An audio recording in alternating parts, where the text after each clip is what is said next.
Let me get you up to speed on what's been happening. Last night in a Tribeca Law, with the Kelsey documentary synced up to a Taylor Swift album, goes perfectly together. A group of scientists, savants, and guys who drink too much San Pellegrino fought, toiled, and burned the midnight oil to deliver the best segment in all of sports media. It's my honor and it's a privilege. It's time for Nick's Tears. Indeed it is. And Wildes, what was my New Year's resolution? Be less humble. Well, the committee, I think, took that upon themselves as well. This is their best work of the year. Wow. Really? Yeah, we will start at the bottom. Relegation. Okay. All of these teams must win this week. Must win. Or drop off the tiers. By the way, speaking of must win, I hate to say it. Arizona. We spent a few minutes last night at the meeting with the committee chastising me for killing must win. Wow, they nice. liked that segment. They said fit it in here. Any of these teams lose this week, they're not on the tiers the rest of the year. Ouch. Next tier, the Princess Bride. Big difference between mostly dead and all dead. Mostly dead is still slightly alive, and all these teams are slightly alive still. For the Chargers, too much talent. For the Colts, it's like, can Gardner do it? Maybe. For the Titans, if they let Derrick Henry play quarterback. And so the Raiders technically are 3-3. The Packers, I thought, could make the playoffs. The Vikings, some people thought could go to the Super Bowl. Laugh, Greg. Yeah, still the NFC South. They went 0-3 this past week. The only hope for this division being interesting is if Baker gets hot or the Falcons go pure Wildcat with Bijan. By the way, it worked 20 years ago for Miami. Let's try it out with Bijan. He would throw the ball to Kyle Pitts. Better story than team. All four of these teams are feel-good stories. They're just okay teams. The Jets rallying post-injury. What C.J. Stroud and D'Amico are doing in Houston. Yes. The Rams with Puka and McVay and Stafford saying we're not dead yet. And Eric Bieniemy getting every last drop out of Sam Howell. They're all good stories. Yeah. None of them are really good teams. Kevin Wildes. Oh. Wow. Really, really good at a couple things. Has an obvious Achilles heel. Incredibly annoying. To play is what I mean, of course. Like the Browns, they are an amazing defense. They can run the ball even without Chubb. The Steelers, amazing defense. They can't throw the football at all, but they're there, they're good, they're solid. Next, missed this window. This iteration of these two teams are done as a Super Bowl contender. This specific iteration, let me explain. For the Bills, as we discussed last segment, due to their cap situation, massive changes are coming next season. For the Bengals, T. Higgins is gone after this year, in my estimation. They're going to have to pay Jamar. They're not going to have the two highest paid receivers or two of the three.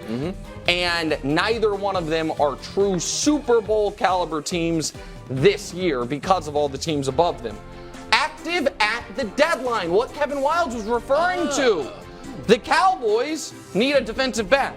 The Jags need a pass rusher. The Ravens need a running back. My buddy Andrew Filipponi said, what about Saquon Barkley to the Ravens? The Giants are probably not going to have him back next year. Think about it, America. But whatever it is, these are all Super Bowl, I believe, caliber teams that need another piece. That's what the trade deadline is for. Next year, Chris Broussard.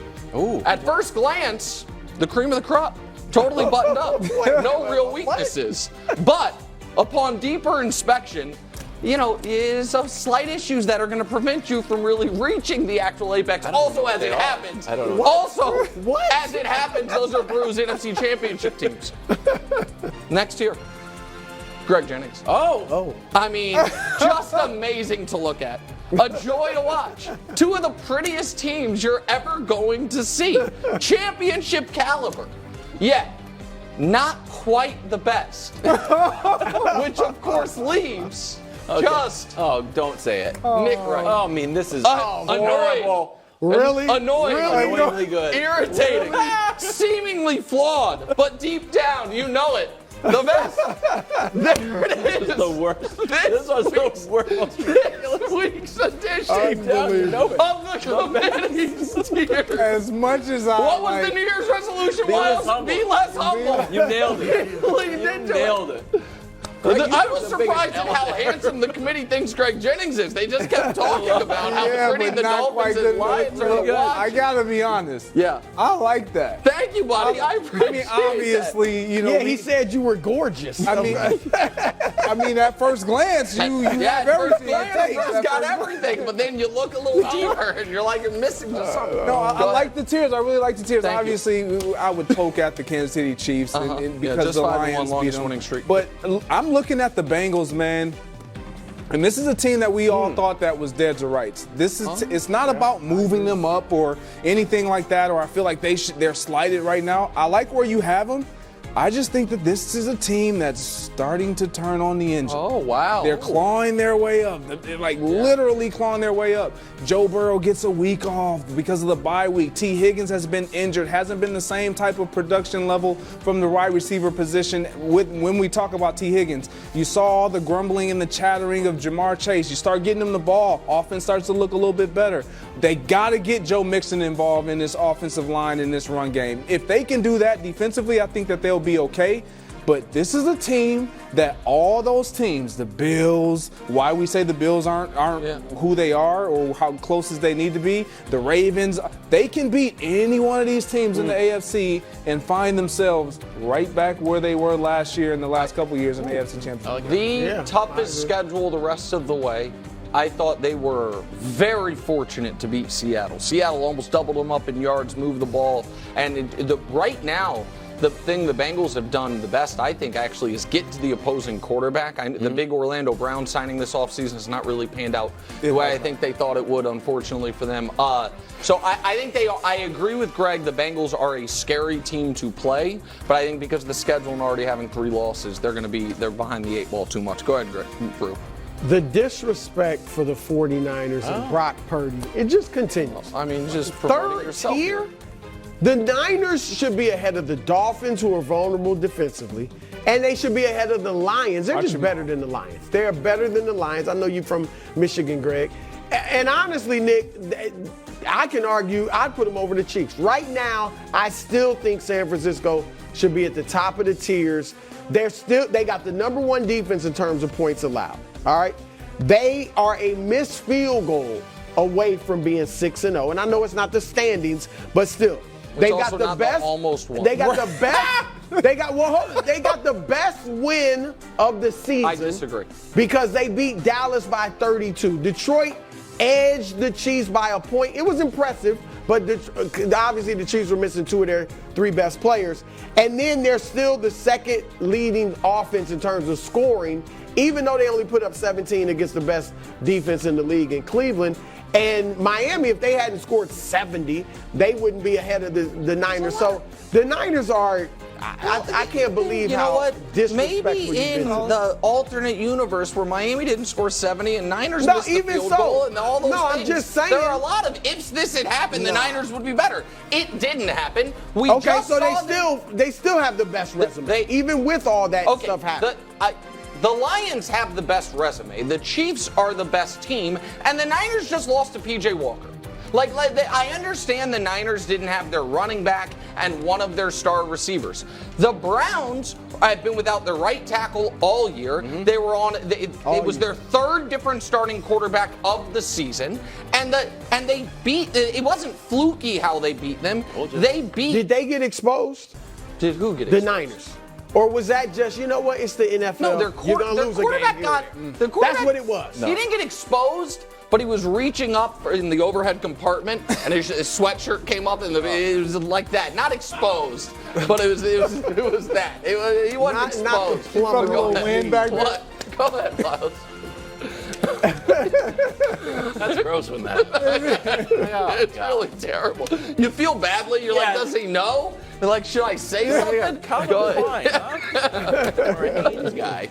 All right, I'm going to talk about the Browns. There's plenty of things I don't particularly love about You guys the Browns. didn't even know these were your named tiers. No, but I want the Browns to move up to active at the deadline, which is basically try to find yourself a quarterback. Okay, yeah. No one knows what's going on. Well, just sort of like a stopgap quarterback. No one knows what's going on with Deshaun Watson, including Deshaun Watson. It's a rotator cuff injury. Here's what Andrew Siciliano, remember he was cleared. It's not a pain threshold thing. Andrew Siciliano saying, quote, we've got to take some days off because you can't do too much. That's fine. It's a tricky deal. You kind of take that baseball approach. Talk about baseball people that deal with rotator cuffs more often. So that's what we've been doing. We've seen this a few times, but just in general, rule of thumb, when you start talking to guys from other sports about your quarterback, things are headed in the wrong direction. So I could see them trying to figure something out. But the reason I do like the Browns, this defense is pretty good. Legit. Best Miami team in the last 40 years. They're number one in everything. But you're thinking, all right, well, they got it. They got a good defense, but they've got too many quarterbacks. Well, look at this. Yeah. Teams that through 5 games. This is their record. 2 of those teams went to the Super Bowl. So could they pull this off? Maybe. Well, 2 of those teams had Tom Brady or Big Ben coming back.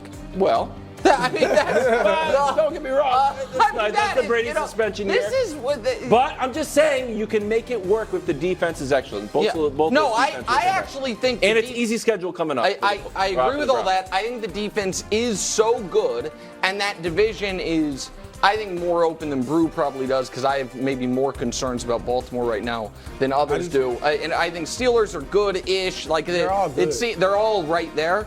Yeah, I mean, if you're saying because there's not a lot of quarterbacks available, so like they could trade for like a Baker Mayfield type in Cleveland. Like, could they all of a sudden, make them? Yeah, I think they could. Would they be better with Baker Mayfield? Obviously, yes. Brew, would they be better with Baker Mayfield? Right now. What about Kyle Trask? Okay. I'm serious. What do you want? You know what? They can trade for the GM and coach love Trask. Have you read their quotes? Well, then they should be able to trade for Baker. He begged you right, man. Thanks for watching. Subscribe here to get more from the show and to check out clips from other shows on FS1.